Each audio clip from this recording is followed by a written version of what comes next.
Ռուսական RTR-ով իրենց հիմնական երեկոյան լրատվական թողարկման ժամանակ 15 րոպե նվիրված էր Նիկոլ Փաշինյանին, էլ սև շուն, էլ գող փիսո, էլ ես չգիտեմ ինչ ասես, էլ Մակրոնի ծելախրանիցել, էլ չստացված թմբուկահար, էլ դավաճան, են որ 20 թվականի պատերազմից հետո ընդդիմությունը դուրս էր եկել հանրահավաքների եւ հիմնական կոդը մեսիջը այն էր, որ հանձնվել է Արցախը եւ դա դավաճանություն է եւ դա հայրենադավություն է, ալո Սալավյով and Company, բա երեք Նիկոլը էլ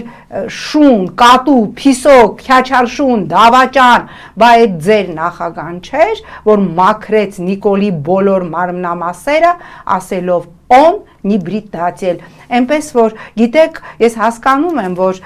Ռուսաստանը այսպես էր ուզում, որ Սամոսան իհարկե ստահակ է, բայց մեր ստահակն է, հա, եւ մտածում էիք, որ մշտապես 18-ից սկսած այդ կնոպկաները, որ սեղմեցիք եւ ձեր ենթակայության տակ ուրեմն ձեռնարկությունների բոլոր աշխատողները մի վարքյանում սփռվեցին ազատության հրապարակում Սերժ մերժելու, այդ ժամանակից մտածել եք մեր Սամոսանա կարևորը մեր կոնտրոլից դուրս չգա, հա, հիմա տեսակ չէ,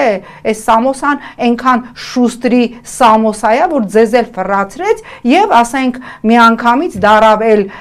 գող փիսո, էլ քյաչալ շուն, Մակրոնի ծելախրանից էլ վատ թմբուկահար ու դավաճան, ազնիվ չի, հասկանում եք, ազնիվ չի, որովհետեւ դուք 8 տարի Արևմուտքի հետ միասին սատարել, պահել, գուրգուրել եք այս ռեժիմը